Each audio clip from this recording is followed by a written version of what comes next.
Welcome back everyone to my Let's Play of Dragon Warrior 3 for the Nintendo Entertainment System. Last episode we had just basically saved the kingdom of Samano by overthrowing the false king, and as a reward for that we ended up getting the Staff of Change.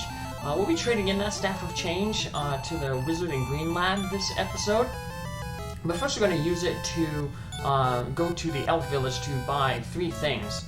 So I did some off-screen grinding. I picked up 3 silver shields for Prince Ernie, Indy, and Sadie. And Indy, I managed to win one of the mysterious hats. I basically just fought in Greenland. Pretty much like, I'd say 75% of the encounters there are going to be against those Glacial Bashers. They have a 1 in 128 chance to drop one of those hats.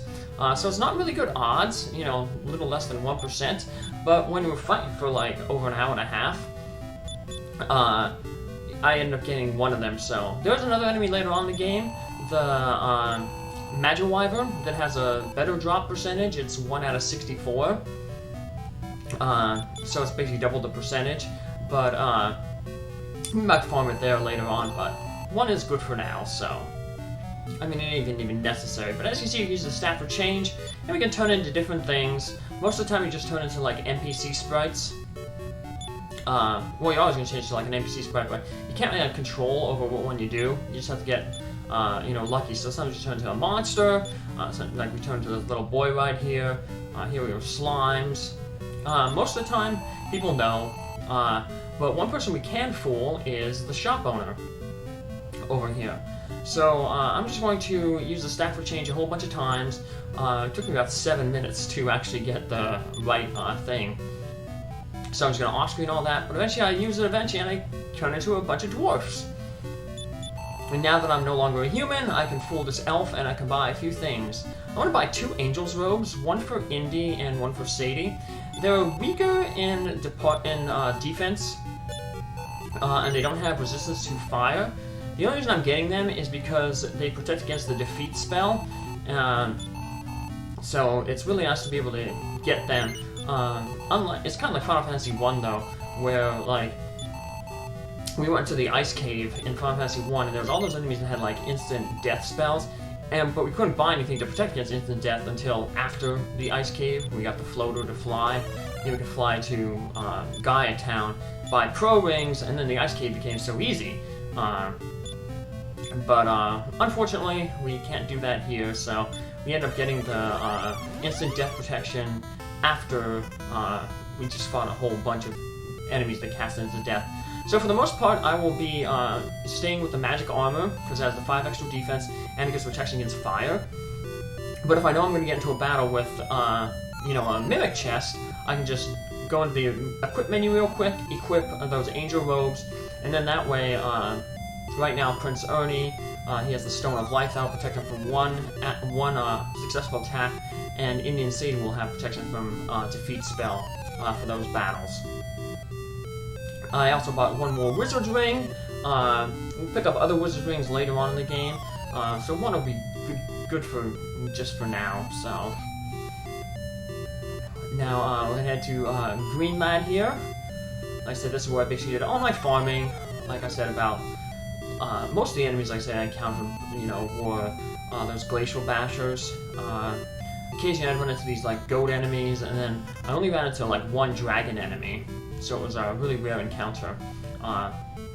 So you just wander around there, and you're pretty much guaranteed to fight the Glacial Bashers, and eventually get that mysterious hat drop. I was surprised I only got 1, though, like I said, because I was fighting for, like, almost 2 hours. But gained a good bit of levels, so now it's time for us to trade in the Staff of Change with this guy, and he gives us the Sailor's Thigh Bone.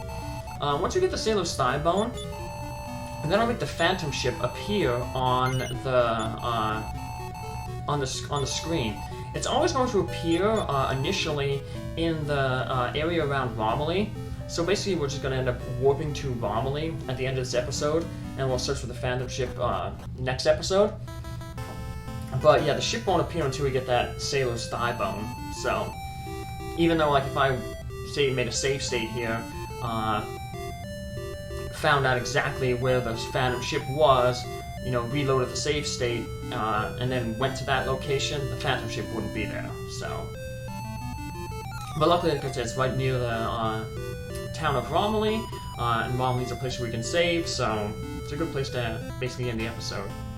But before we do that, we have, since we defeated the Troll King, welcome to Merchantville. This is the town that Merchant built. That prompted the next evolution of Merchant Town. So let's just talk about the people here, get some more information. There's one more change to Merchant Town, but it'll happen once we leave. Well, we have to talk to some people in here, and once we talk with a certain group of people, then we leave the town, we come back in, and that'll start the final development of the town. There's a shrine in the village of Lancel. They say that from there, you can go to a cave where the blue orb is. Okay, we learned about Lancel. We learned about that shrine earlier. We just didn't have the final key to get in there. Well, now we know what we're going to have to do. Those levels that I got for all our characters, including Tennyson, that's really going to help out when she goes into that cave to explore. So, looks like we learned the location of 2 more of the orbs. Thanks to you for coming here. This town is finally getting into shape. We get a few little things from Merchant here. We'll just take his stuff. So we learned the silver orb is in the Necrogon cave, but we need the Sword of Gaia to get into it. Hello, I'm the old guy who was here from the beginning. Merchant has made the people work too hard, and I hear the townfolk are planning on rebelling. Merchant makes this townfolk work too hard. And the blue orb is in the Lancel, so that will be, if we get that, then we'll know, 5 of the orbs are. So, because we got, we already put in 2, we got the purple orb, so, now we can dance. Great, yeah! La la. So yeah, we'll know all the, we'll be able to get, most of the orbs. Still missing 1 more orb, though. Welcome, come in and make yourselves at home. So there's people singing here. We try to leave, this guy tried to stop us. And he, basically says he's gonna charge us 50,000 gold. But even if we had that 50,000 gold, he won't accept it. You just get that thing, oh, you're merchant's friends, you can basically, you know, it's free for y'all, so. And every time you come in and out, he will try to take the toll, but, like I said, you'll never have to pay it. So, let's finish talking with all the people. I think I got everybody to talk with this guy here. I think we did. Yeah, he's doing okay. He told us about the blue orb in Lancel. So, and then the silver orb we got in the Necrogon cave. So now we're going to turn it into night here. And in night, in the lower left corner of the town, we'll run into 3 people, and talking with them will trigger the final advancement of this town. So just wander around here and see what some of the people are saying at night. This guy's sleeping here. Oh, he's sleeping, he doesn't say anything. This is, of course, the inn. We can stay here. We'll do that to reset the day then later. And we can head in here, and these are people I think are still singing. Yep, still doing their talent show. So, still trying to take the money. Kind of remember that we're friends of Mr. Merchants. Although, as we're gonna see, being friends of Mr. Merchant isn't gonna necessarily pay off all that well.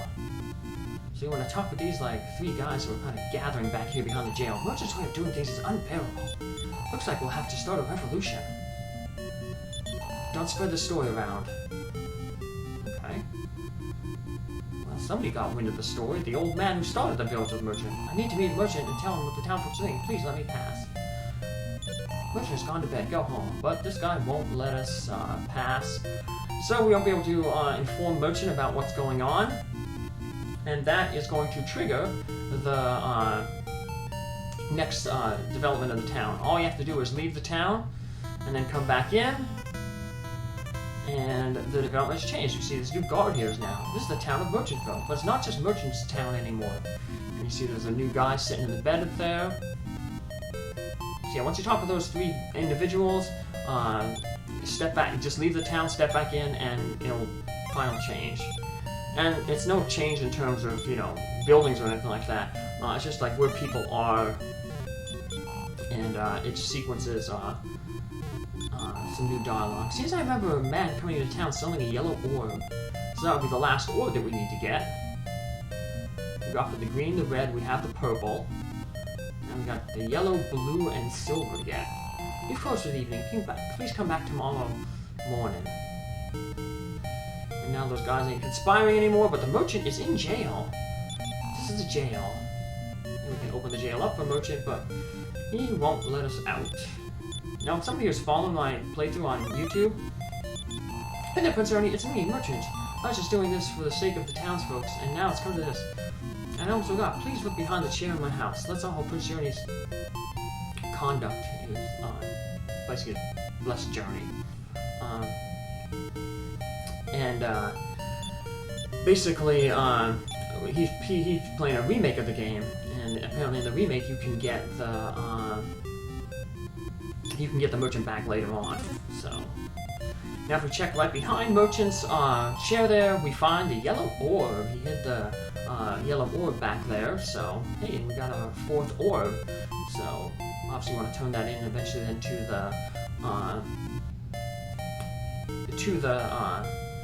the shrine down there at the South Pole, basically.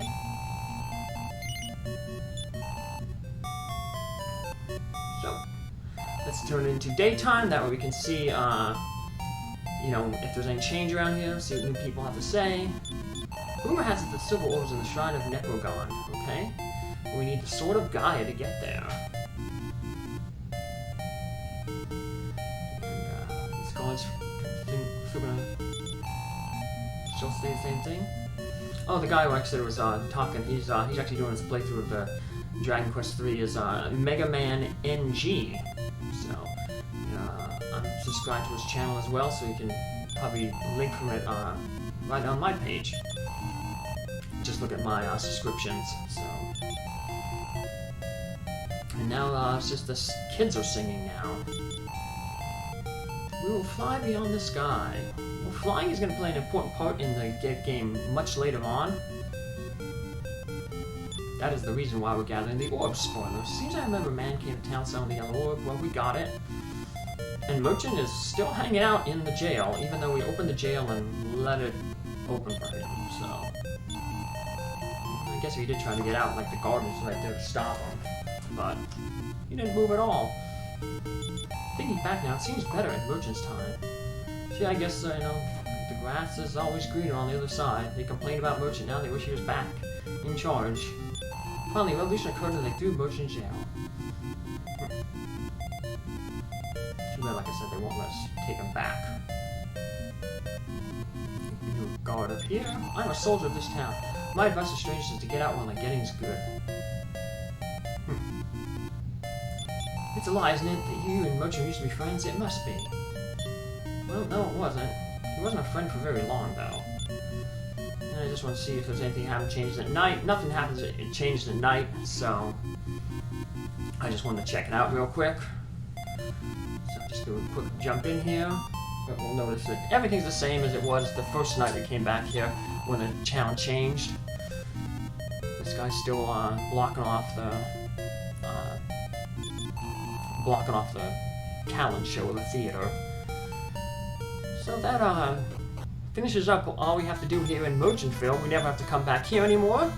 So we're pretty much, like I said, finished off on this side of the world.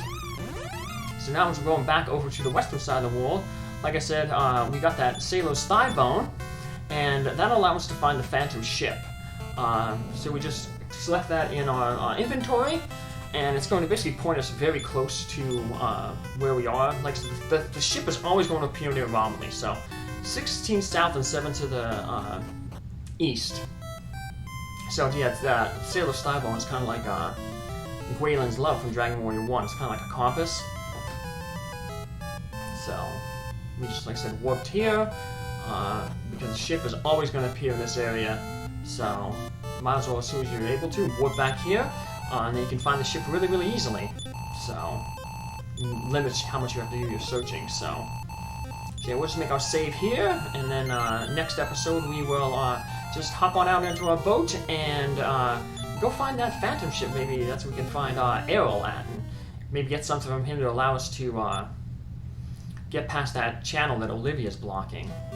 So just add this little extra thing here. If you have the animal suit and just going solo here, you'd think that, oh, I transform myself into a cat, maybe I can fool the elf. No, it doesn't work, so yeah, the only way to buy stuff from this elf shop is with the Staff of Change. So thanks, take care, see you in the next episode, bye!